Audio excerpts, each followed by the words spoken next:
Hey guys! So we are back for another episode of Real, Relevant and Right Now. Today's episode is episode 9. It's all about personal revolution, and I'm going to have the wonderful Miss Claira Hermet join me very, very soon. So I'm just going to wait for a few people to join. Hey Bex. I hope everyone's had a wonderful Sunday. And yeah, I think today's going to be a really, really great show. So I'm just so happy that you're here with me. How's everybody feeling? How are you doing? I feel like I've got a really weird frog in my throat today. It's just sod's law, isn't it? I'll try and clear it. But yeah, I've got me water just in case. But yeah, no, it's going to be a really, really great show. And we've got lots to talk about. So I'm just going to wait for a few more people to jump on the live. And then, oh, what have I done? And then hopefully we'll have Miss Claira Hermet join me. But how is everyone, Bex? How are you? What's been going on? Oh, gosh. I hope you've had a wonderful, wonderful day so far. I do love Sundays. Oh, here she is.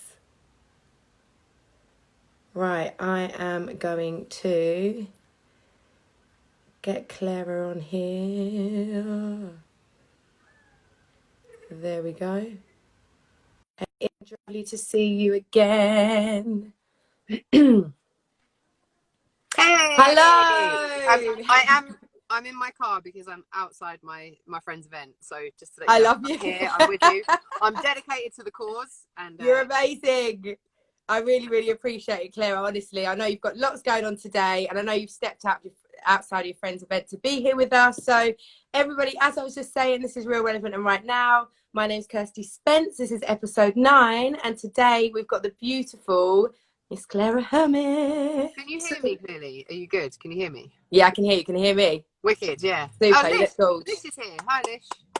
Hello, everybody. Thanks for joining us. So, Claire, I know that we've literally got to stick to time and you've got lots of stuff to do, but let's crack on. So, basically, everybody knows you as a presenter, TV, radio. The content you've been putting out over lockdown is just been fire. Like, you've literally been motivating the universe. But first and foremost, I kind of want to get back to your story. And I know you've spoken so publicly about, you know, the tragic death of your mum when you were just 9 years of age. And I just wondered if you could let anybody know that doesn't know about your story, kind of what happened. Yeah, so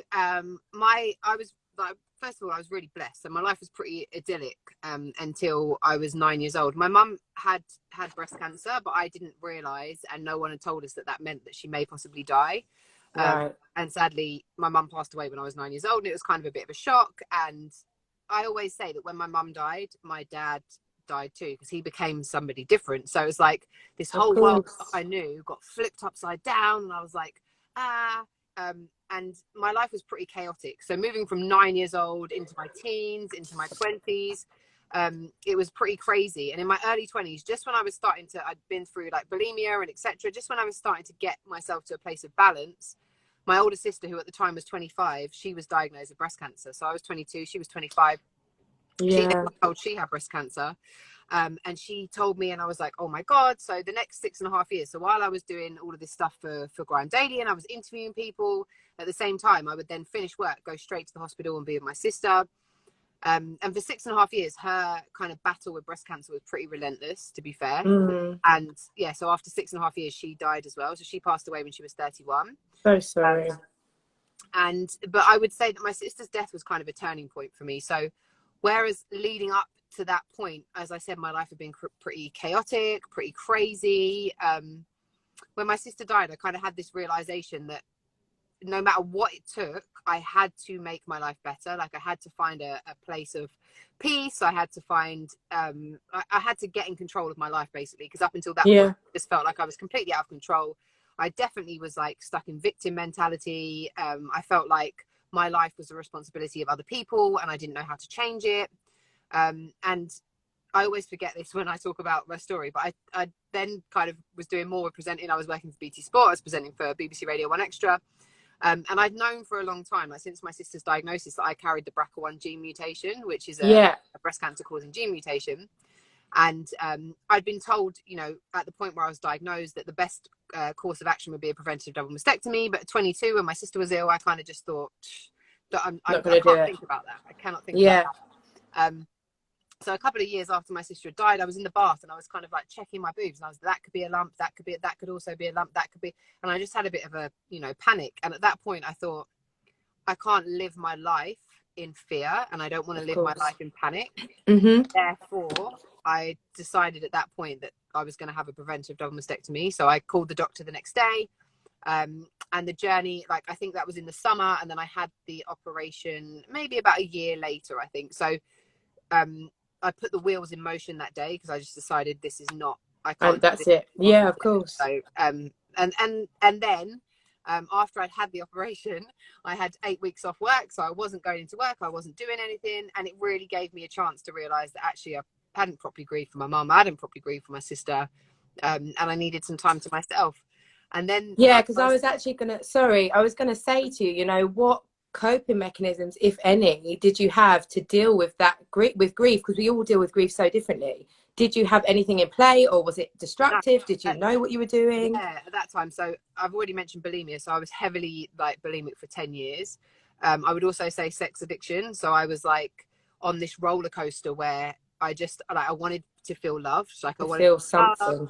I wanted to feel, yeah, I wanted that. And so I would get into these situationships all the time. And once one would end in disappointment, then I'd be on the search ready for the next one. So it was this constant like roller coaster. And especially during my sister's illness, like, in all honesty, there are certain guys that at that time that I'm really grateful for, because had they not have been in my life, I don't know if I would still be here, because I didn't have anywhere else. So I mean, obviously I had a home, but I would finish at hospital with my sister and then be like, nowhere else to go to. No. I hear you. So it's kind of like they were the crutch that you needed in that moment. If maybe it wasn't necessarily the best choice to make, but for you in that moment, it saved you and it helped you get through the situation you were in. Yeah. And can I just say, like, you are so strong. Like, you are so unbelievably bloody strong. Like, literally, loads of people are commenting. But just talking about your double mastectomy, one thing that I thought was so beautiful, actually, and something that's such, you know, really bloody scary, is the fact that you actually held a goodbye to my breast party. Yeah. And you kind of turned something that was so negative into something so positive. What made you make that choice and almost celebrate it? Do you know what? I think because I just felt, I did genuinely feel really positive about it. I really felt like this is what I need to do. Like, this is the thing I need to do. And I think I came to the point where, just to point out that I'd had, when I was 20, I had a breast enlargement. So I had a boob job when I was 20. And the reason that I had that is because I hated myself. I hated my body. I thought that I was worthless. And I grew up with this image of like, you had to stick thin with massive tits. And that was what I value, especially as a woman. And so I tried to replicate that. And so I was very attached to my boobs, because it was kind of like a thing that I thought that gave me value. Like, I genuinely thought it gave me value. And then when I got to this point where I wanted to have this, or when I decided I was having this operation, I just came to terms with the fact that that's not who I am. Like, I am not my body. And so even if they go completely and there's no boobs left, I don't care. Like, I got to the point and I wanted to share that. And when I was looking around for inspiration, the only person I could really find was Angelina Jolie. And I'm like, she's a multi-millionaire Hollywood actress. Her life doesn't relate to mine. Like, I'm single. I don't know what's going to happen. Like, I don't have all of that. So I wanted to be that for other people. I was like, look, if I can talk about it openly and be positive about it and not sit there and, cry, I hope I give other people confidence by me having confidence. Yeah. And so, so I was like, let's do it. Let's throw a goodbye to boobs party. I had like a goodbye to boobs photo shoot, like loads of different stuff, just to kind of, like, mark the occasion. Yeah. And then I had the operation. Which is, and effectively, I suppose that celebration for you in your situation was like a celebration of being alive and having life, which is really, really powerful. And I know that I think it was about a year after you had your operation, you actually made the decision to go traveling. Is that right? Yeah. So I don't know if I made that decision. What I say, so I went back to work and I was like, I was really not happy. I don't know I don't know, I wasn't ever happy because I always felt like I wasn't good enough, like nobody liked me, like all of the, even if I was doing really well, I couldn't see it, I couldn't feel it, I wasn't experiencing that I was doing really well. And I went back to work and this little voice in my head was like, go traveling, and I was like, huh? No. And at that point I was 31 and I'd never had any ambition, you know, like in my 20s or whatever, to go backpacking. It'd been like, no, I don't do that, why would I just didn't have the interest, right? So now here I am as a 31-year-old who's, you know, worked really hard to set up her career, and I've got this little voice going, go traveling, and I was just like, no, that's ridiculous, that's ridiculous. And it was relentless, and it got to the point after a couple of months I was like, I'm gonna have to actually say this out loud to somebody. And I said it to someone that was like within my industry, and he was like, Claira, you can't do that, like you'd be crazy, you've worked so hard. So I was like, oh yeah, he's right. Then I like kind of didn't say anything for a couple more months, and then I thought, no, because the voice wouldn't go away. I was like, do I want this? This is something that's calling me. Yeah. And then I told my friends and family, and they were like, Claira, go straight away, like no questions asked, no kind of like, you know, oh maybe yeah, maybe no. It was just like, go, just go. So when they said go, I was like, well, if they think I should go, I should go. Like they know me better than anybody. And so I did. So I went for 10 months. I did I think I did a month and a half in the Caribbean, and then I went to South America for amazing 8.5 months. Yeah, it was the most amazing thing I've ever done. And if you could look back, say you had a show reel of that whole 10 months, what are your 3 highlights that literally stick out to you that played such a huge part in your personal growth? So I think most of it, I had a YouTube series that I did called My Life, Your Hand. So I was blogging it. And then I realized that actually when I was traveling with other people, that it would take me like a day to edit the videos. So in the end, I was like, this is too much, because they don't want to sit around and wait for a day while I edit. So yeah, of course. But highlights I would say from that trip was probably Rio Carnival. Amazing. Oh my gosh. and I think like I was just like blown away by the sheer scale of things. So when it comes to like the parade that they have in the Sambadrome, like I have never seen, I went on my own as well. So I think it was that, like going on my own to this venue that holds like, I don't know how many tens of thousands of people, just going on my own, being like there with a load of random people from all over the world, and just watching this spectacle, because it is an absolutely amazing, I can imagine, spectacle. I was just like, what is this? The colours, the flavour, so I bet huge. The energy was, out of this world. Are like the same size as a 5-story house, and the people on look like this big, and you're just like, this is, and they're spinning round in circles, or there's fire coming out, and you're just like, what is it? Was going mind-blowing. So I would definitely say that. And that was the first. So when I was in the Caribbean, for the majority of the time I was at my best friend's. So my best friend was the Grenadines. So this was like my first stepping out on my own, like going to a country on my own. So that was a pretty big deal. So I'd say that would probably be number 1 highlight. Number 2 highlight, I don't know if this is a highlight. So I'd met a group of Australian girls, and 3 of us in total, sorry, 2 of them, me, decided to do this thing in Patagonia. So it's like a trek where there's no car access. You have to carry everything on your back, your tent, your sleeping bags, everything. Oh my gosh. And it's by the glaciers in Argentina and Chile. So it's freezing. And I was not prepared for that at all. So I had to hire like coats and like clothes and stuff, because I was like, I'm going to be on a beach the whole time. Yeah. But when they asked me to go, I was like, well, if I can see a glacier, I'm not going to not go and see a glacier. Of course, yeah. So I went, and honestly, I was like, when we first got to Patagonia, there's me with a pair of like leggings on and wearing every single top I had. No. That's not a joke. I had to wear, because it was that cold. Yeah, it was that cold. And then I properly kitted myself out. We got sleeping bags for like minus whatever.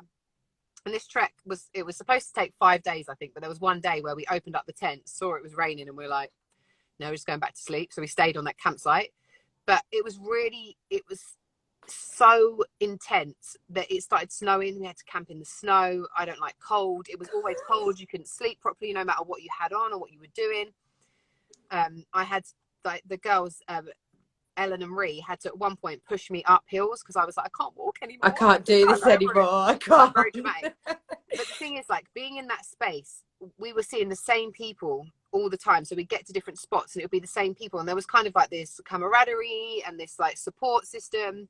Yeah. And it was something that I would know, like, no makeup, no showering. Like when we got to places that had a hot shower, it was like, oh, thank my life. Heaven, literally. Yeah, it just was like taking yourself completely out of your comfort zone, but making you realize that as three women, we are completely capable of doing all of this, Doing this. like surviving. So that was like a really amazing Empowering. experience.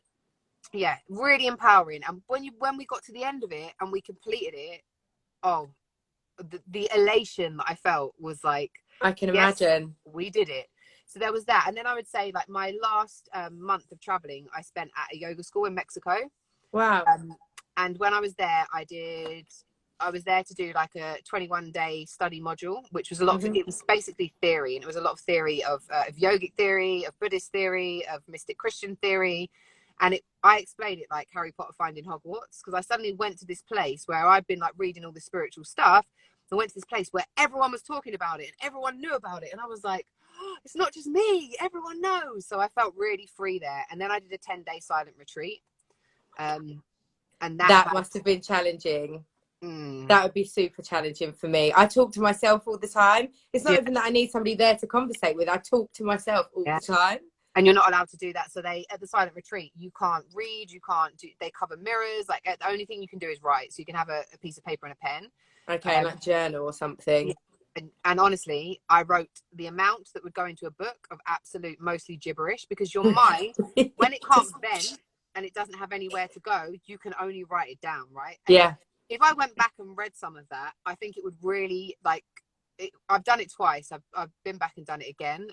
But it makes me realize like how much gibberish you're chatting, and like certain things, because you weren't supposed to look at anyone. So even though by this point I had kind of friends there, you had to really just not avoid eye contact, avoid any kind of contact. And I would like write this stuff down, but little things would end up really annoying you, right? So little tiny things and you realize that what your mind does, and you're like, you frisky biscuit. So you have to it's so interesting that to spend that time without saying a word, and then when you go to use your voice again, so they have a big sharing at the end, and it's a really beautiful experience. So for me, and that was like a lot of meditation every single day. It was a lot of learning, a lot of teaching. I had some really like magical experiences during 10 days.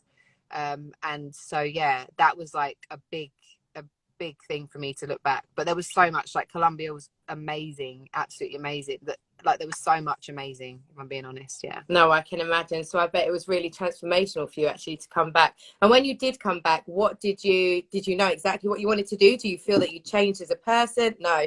I think I felt like I had lost, because I think I believe people's story, which was like, if you go, you're going to lose everything you've worked for. So I was like, okay, everything I've worked for. So now I'm like, I'm back to step one. And I think, my earrings annoy me. I think I like, for me, presenting came to me. Like, it was never a choice. I was very shy. It wasn't something, if someone said to me, you're going to be a presenter, I would have been like, I can't be a presenter. I can't talk to people. I couldn't even make phone calls. And this is when I was in my early 20s. So I was early 20s. Really? Like, if I had to make a doctor's appointment, I'd be like, okay, I'd have to really like psych myself up just to get on the phone to be able to make a doctor's appointment. So the fact that I ended up doing that job, but it became more for me because, and it's really funny now that I'm an NLP practitioner, I understand like how it works. But essentially what was happening was, when I stepped on camera, I jumped into another identity. So I jumped into like the version of me that was a TV presenter. But when I stepped off of camera, I would go back to being the version of me that was quite shy and introvert, which people within the industry found very hard to understand, which is fair enough. Like, I get why it would be difficult to understand that. But yeah, so it was like, when I came back, I was like, I don't know what I'm going to do, because I'm not the same version of me that went. Things need to have purpose for me now. I don't know if entertainment is right for me. I still had probably a lot of negative beliefs about myself and about what I couldn't do. So I was really lucky at the time. My dad had taken out a lease on a cafe and wine bar, and after a year, it wasn't his main business, and it was all getting a bit. And my best friend had just been made redundant, so we decided we'd take it on. So we had that for 3 years, and I had no clue how I was going to get back into presenting, which essentially is what I wanted to do. And then out of nowhere, I got a message from a guy that I'd known when I was working for Grime Daily, who used to be a Grime MC, but is also and now a producer at BBC 5 Live. Okay. He was at BBC Radio London, and BBC Radio London was looking to do a new strand of shows. he mentioned me.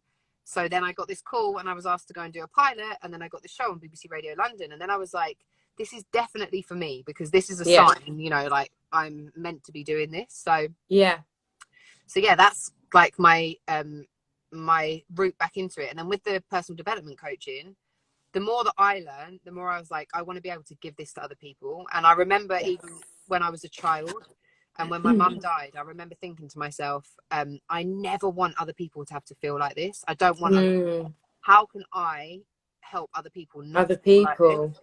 Yeah, of course. So that's where that kind of like drive to get my qualifications and to do more, so that I could help people to not get stuck in the way that I was stuck. And when did you make that decision that like today is going to be the first day of the rest of my life? Like I'm not going to live how I was living before with the depression. Really? No, I love that. With like with depression and anxiety, I think like the kind of not being a victim anymore. I still think it's ongoing, because I think what happens is, although I don't live my life like that, I can still fall into those behavioral patterns. Yes. So I think we have these neurological pathways, and it's like the path most trodden, right? So like if you're walking through a field and you walked one way every day, all the grass is down there, it's the easiest way to go. And even if you go and start another path, that other path is still there, and you could always take that other path. And sometimes things will trigger you to fall back in that other path. But it's about having awareness, so that you can be like, oh, I'm back here again. Why am I back here? Okay, cool. What can I learn from this? How do I move forward? So move forward from that. Yeah. I think my sister's dying was a massive turning point for me, where I was like, whatever it takes, and it might take me years, and it has taken me years, I will not live like this, that way, because I felt like I have a life, like I'm blessed, I'm here. My mum and my sister are not here, they cannot be here. So while I'm here, I'm not just going to stay in the same place and being miserable. Of course. I've got to try and change it. I have to try and change it. And that's where it came from, that desire to like to change it. That it has to be possible. I could see other people have done it, why can't I do it? So that's of course. desire. But I think it does happen all the time. So like, you know, you get to a certain point, like now I'm a personal development coach. I have a coach. Like I have a coach because I know that it makes me better. I know it makes my life better, and I don't envision a time where I don't have one. And I think that's completely, and I think that is, you know, evident to us when you're on that journey and you've begun that journey of transformation. We are forever growing, we are forever evolving. So checking in with somebody or having that coach there, to me that makes so much sense, especially when you're trying to do for others. Then who do I have to go through when I do have those blips? And I think that is something that's really beautiful, that I really admire in you, Claira, because you put so much content out there. You're a public figure, and I think sometimes when you are a public figure, a lot of people forget that you're also human, you know, that you're not a superhero, and that you're going to have your down days or your off days. And I think it was actually this weekend you posted something about how you'd had this conversation, you wanted to relaunch your new YouTube channel. And then when you got off the phone, all of a sudden that little voice of self-doubt crept in your head and you felt anxious again. Like when you are in those moments, what do you do to pull yourself out and shut that little voice up? So I would say, like, for me, the biggest tool is awareness, because when you become aware that belief is not you, it's just your mind. And when I talk about awareness, it's like, sometimes we're so in our own thoughts that we're not aware that anything else exists. It's like, and this, and I've got to go to the shop, and then I've got to do this, and I've got to do that, and I've got to do this. If you catch yourself, you instantly become aware of the thinking. So it's like, I'm watching myself think, I'm watching myself say these things, I'm watching myself believe those things. And so that is why, like, awareness for me is absolutely key, because when I become aware, I can do something about it. If I'm caught in it and I'm believing it, there is nothing I can do about it, because I'm in that trap. So from the moment you start to become aware and realize that you are not your thoughts, that you are watching those thoughts, from the moment that happens, that's the moment you start to have power, and that's the moment you can start to change things. So even with that, like, I did that video because I think it's so important that, like, whoever you are or wherever you're at, no one is void of any of that. They can still creep back in. You've got to catch them. And then now I have cultivated a voice that says the opposite. Now I've cultivated a voice that's like, no, you are good enough, or but you have to do this, or whatever it is. There's a backup there now. There's someone that sits on my shoulder and backs that negative stuff away and says the complete opposite. Yeah. Because at some point, you know, we can all, yeah, but I am shit because this, or I am shit because of that, or I am a failure because this, or I am not good enough because of this. You can keep believing it and keep finding evidence to prove it, or you can believe something different and find the evidence to back that up. My favorite saying, I think, is that there's one earth and nearly 8 billion worlds. And our world, the world that we see, the world that we experience, is our choice. And which is so true. Yeah. So and that is mind-blowing, but when you say it, it is so true. Yeah. There is one earth, but there's 8 billion worlds, because there's 8 billion of us in the world, and how we see things is how we see them. And only that, you know, what I see is I'm the only person in the entire world that will see my life or me or as feel it this, as well. Or feel it, which is so true. And I just want to go back, you know, Claire, I know you've spoken a lot about you, and we touched on it a little bit before, about how, you know, way back when you didn't love yourself. You never kind of gave yourself that self-love, that self-care. If you could go back to the young Claira at the age of like 10 or 11, what advice would you give to her now when it comes to loving yourself? I think the biggest thing that I would say to anybody is don't care about what anybody else says. Like, it is not factual, it is not truth. Decide for yourself, question everything and decide for yourself. I was watching, at the moment I like to scroll through TikTok because I just like, it makes you feel good. Like, there's so much good stuff on there. It makes you feel good, I know. And there was this lady, and she's dancing, and she's like, I wish it hadn't, you know, like how the words pick up, and she's like, I wish it hadn't taken me until 50 to realize I don't give a fuck. I'm sorry if I'm not allowed to swear, but I just swore. It's okay, just swore. That's fine. So I'm like, I'm not going to wait, you know, like, we shouldn't be waiting until we get to that age, so scared of other people's opinions or what other people might think of us, that we don't step out and do what we want. Because the worst thing I think we can have is regrets. Like, 100%. We're all going to die. None of us know when. Hopefully we have long, beautiful lives. But at the point when we do get to that bit where we're laying on our deathbed, I do not want to be looking back at my life and thinking, shit, I wish I'd done that. I wish I'd done that. Why didn't I do it? What stopped me? Oh, it was just to believe. Like, I don't want to have to wait to that point to get to that place. So that is like, that advice is you've got to do it. Like, even if you feel fear, even if you're worried about what other people say, the more you do it, the less you will care. Don't like push. Like, do it. This is your life, and it's once. This lifetime, you might come back around, but you will never be this carnation in this body with this particular purpose, with this set of tools that you have, ever again.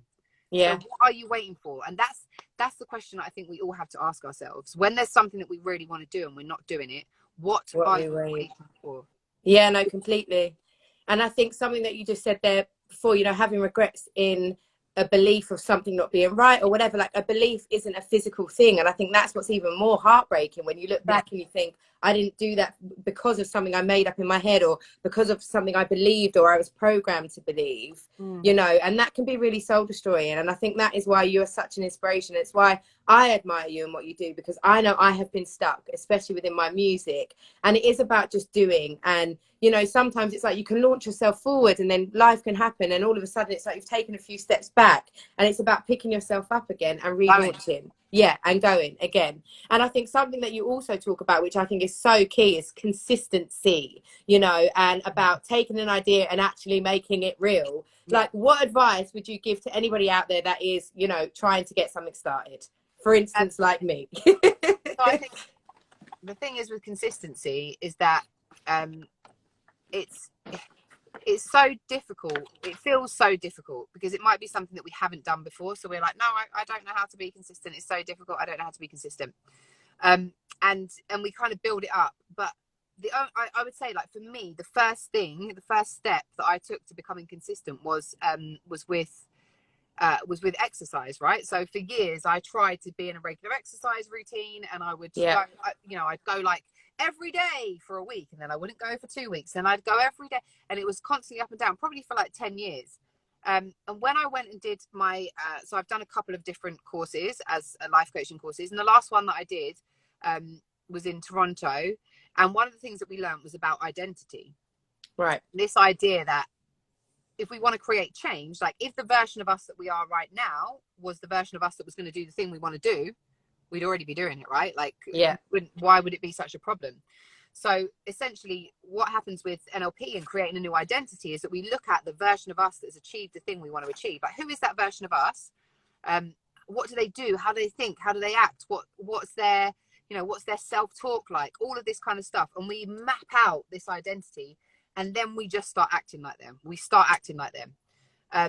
And we think consistency is so hard. It's just doing it. Like, it's just doing it. Why can't you do it? Like, and sometimes what happens is, say it was like, for example, exercise is an easy one to use. Say it's exercise. What happens is we set this goal. So our goal might be a weight loss goal. Our goal might be like a muscle gain goal or whatever it is. But to gain it, it's probably going to take us 3 to 6 months, right? Yeah. But we can get pleasure right now from watching Netflix. We can get pleasure right now from eating chocolate. We can get pleasure right now from, you know, being on our phones. So we choose the instant pleasure versus the sense of achievement and gratitude that we would get from 3 months down the line. So if you start to align to, right. So if you start to align to the identity of you who has it, you start to want that. Like, you start to want, like, you are that person, you're thinking like that person, you know how it feels. If you've never thought about how it would feel to attain that thing, you just thought, yeah, I'd look really good or whatever. If you haven't really experienced what it is to already have that thing, your attachment to it isn't going to be strong enough. So if you really map it out, and there's a thing in that I use called scripting. So you're essentially scripting your life. So it would be, I'm so happy and grateful that I work out every single day. It makes my mind so much better. I would go through everything. I would write and write and write and write and write. And then it makes me feel so like I'm in the energy now. I'm in the energy of having that. Feeling it. Yeah. So now I want to go and do it. Right. Yeah. And once you get through the first couple of months, which is the hardest part, you're in it. 100%. And it's like when you don't do it, you then feel not very good. Like, for me, when you're talking about exercise, using that as an example, that was lockdown for me. It wasn't so much about just losing the weight. It was more so, this makes me feel really good. And I need to feel really good when we're living in a situation that's so bizarre, and I could get into this loophole of feeling really bad. So for me, it's like, now exercise is so part of my daily routine. And if I don't do it, I feel crap at the end of the day. But if I'd said that to you, like, I don't know, like 8 months ago or a year ago, if I'd said to you, Kirsty, you're going to be doing regular exercise every day, what would you have said? Yeah, right. I even do it on the weekend, Clara. So this is what I mean. So how did you? So you decided, and you knew that it made you feel so good to do it.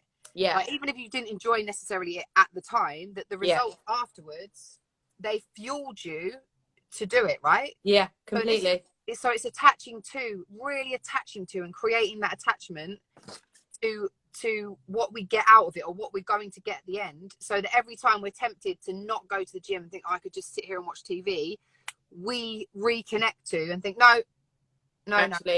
Some people put pictures, stick pictures on their fridge or messages or whatever it is to remind you. We have to know what it is that we're trying to go for, and we have to know how it's going to feel, because I think feeling is really important. No, completely. And when you do know how it's going to feel, I think you're like, yeah. No, definitely. And I know that we had a bit of a chat the other day, and you were telling me about identity, and we went through like a bit of a process where, you know, I've been talking to you openly about me getting back into my singing and stuff. And you said, Kirsty, see yourself, like, vision yourself where you want to be. And that feeling that it brought up to the surface was so powerful. And you reminded me, it wasn't something that I'd never known, but it's something that I had forgotten. It's about seeing is believing. It's like, do you know what I mean? When you can see yourself somewhere, you can then actually really associate that feeling with that vision. And that is such a powerful thing, you know, and it's something I've been doing every day now. Like, literally seeing myself. Yeah, I love you for that. I have. I think it's that thing. You've got to believe it before you see it. Because we're always taught, like, when I see it, I'll believe it. So when someone tells me this, or when someone gives me this opportunity, then I'll believe that I'm good enough. Or then I'll believe it. Then I'll believe that. But actually what we need to do is believe it first. 100%. And once we believe it so strongly, we change, our energy changes, our behavior changes, then we see it. Right? Yeah. See it. So it is really, really so important to align to it. No, 100%. And I agree. And I think that is so magical for everyone, anyone listening right now. Take that advice, because it's working. It's working for me. And I'm looking forward. Woo-hoo!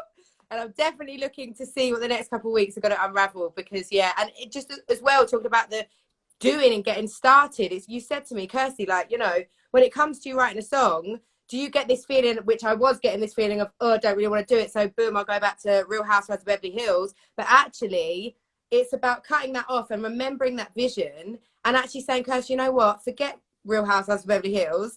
You want to achieve something that makes you so unbelievably happy. Write a song, and it doesn't matter if it's rubbish. It doesn't matter if it's this, that. Do and it.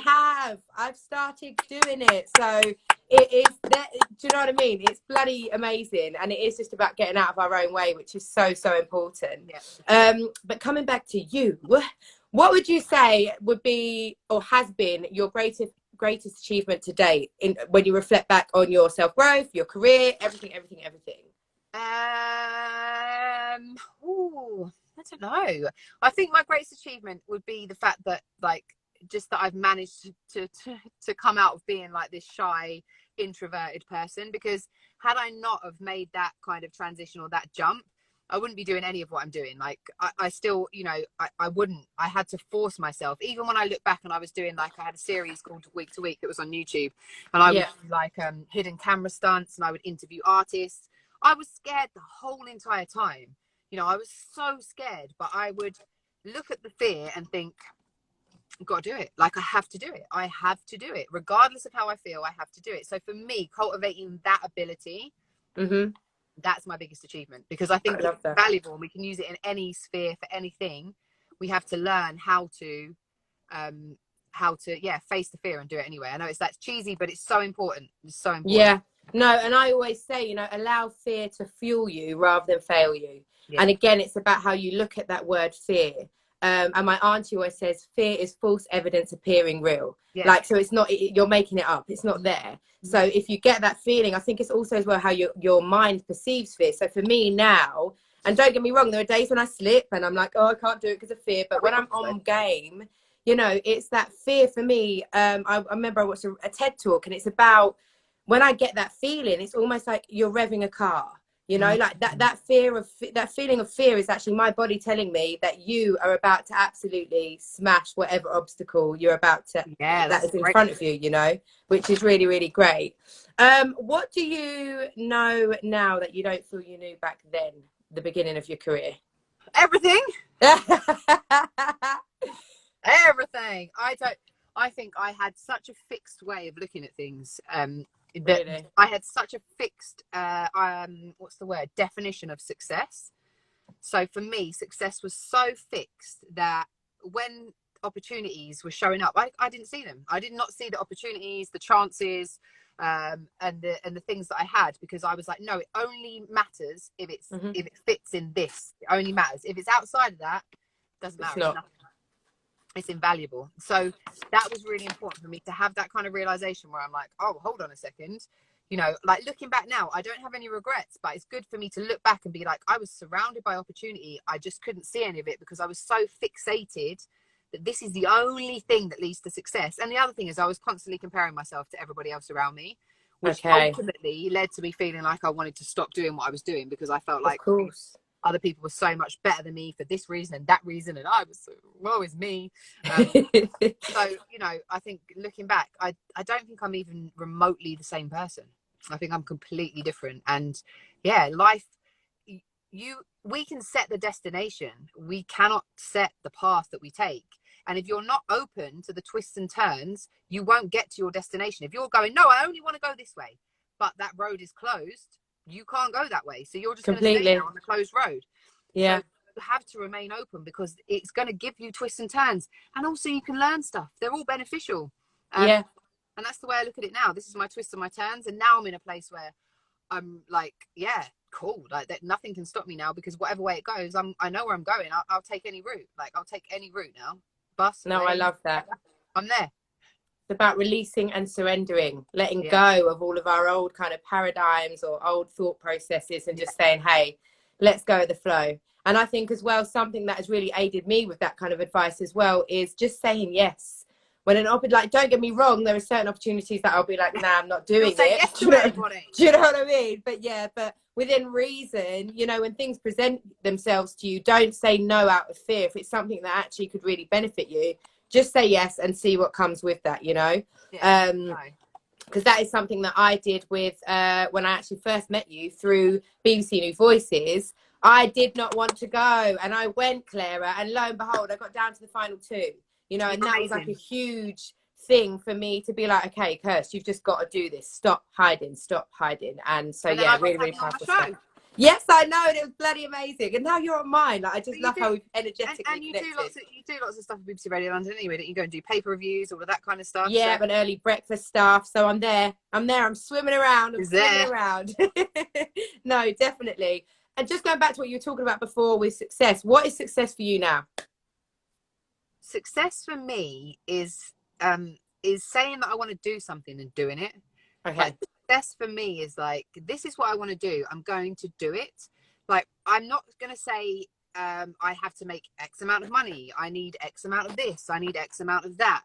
But success for me is the fact that I say I'm going to do something and I go and do it and I achieve what I set out to achieve. Like, yeah, because I maybe everyone's like, that is success. That's what success is. But for me, it's more in the doing. Like, I sometimes think we look at like this end goal or this destination that we want to get to, a thing that we want to have. But for me, it's like, it's in the doing. I have to do it.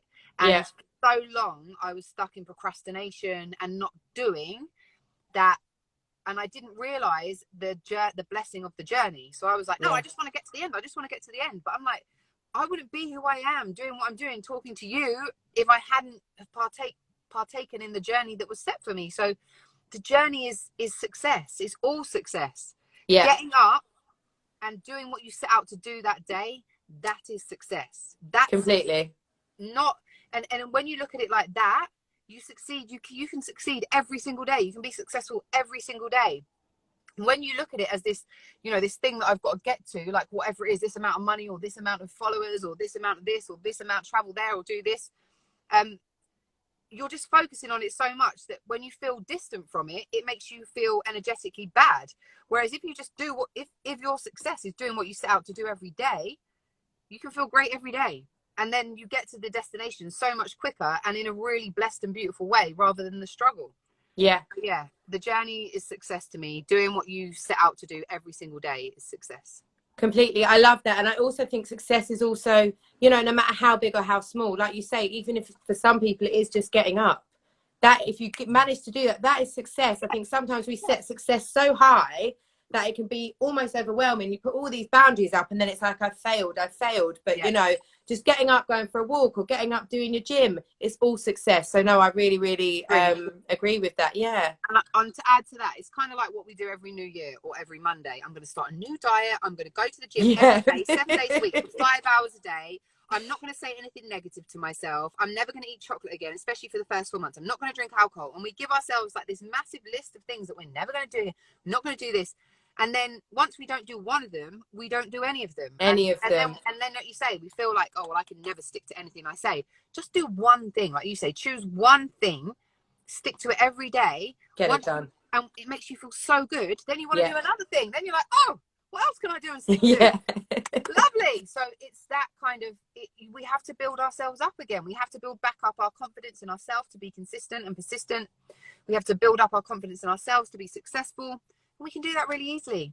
Tiny step. Yeah, completely. Now, Claira, I know you've got to go real soon, but just really quickly, obviously you are now a personal development coach and you're bloody amazing. If somebody was to join your 12-week course, what would they expect from you? From me, I think it's what they would expect from themselves. And I think this is a really important thing. So when it comes to coaching is a do with process, not a do to process. And within that 12 weeks, expect your life to change. I know we've spoken about it, but I only work with people that I find inspirational and I work with people who are committed because I can't do it for you. Like this is the thing, like I can tell you everything. I can give you every piece of knowledge that I have. I can be there to support you. I can show up for you. I can remind you how brilliant you are on days when you don't feel it. But I cannot do the actions for you. I cannot move your feet. I can't do any of those things, right? So when it comes to 12 weeks, we work on everything from like your subconscious programming to your overcoming your limiting beliefs. But I can't overcome them for you. Once we know what they are, you've got to be the voice in your head that says no. You've got to be the make the choice in the morning. Do I do this or do I do this? You've got to choose something different. And this is the thing with coaching. It's like, you've got to be so ready to change your life, to do stuff you've never ever done before, and to live in a way you've never ever lived before. So that's why, come to me when you're in that place, and I will help you change your whole entire life. If you come expecting me to work miracles in your life, I can't do that, nor can any other coach or any other person. This is you. You have to get to that point where you're like, I know something else exists. I know that my life can be different. I'm ready to flip. I just don't quite know, like, I need this. Then that's it. Then come see me, and then we change it. Powerful, literally. Claira, it's been amazing. Thank you so much for being on the show, and I really appreciate it. I love you lots, guys. This is Real Relevant and Right Now. Miss Claira Hermet will be back next week. Peace out. Bye. Bye.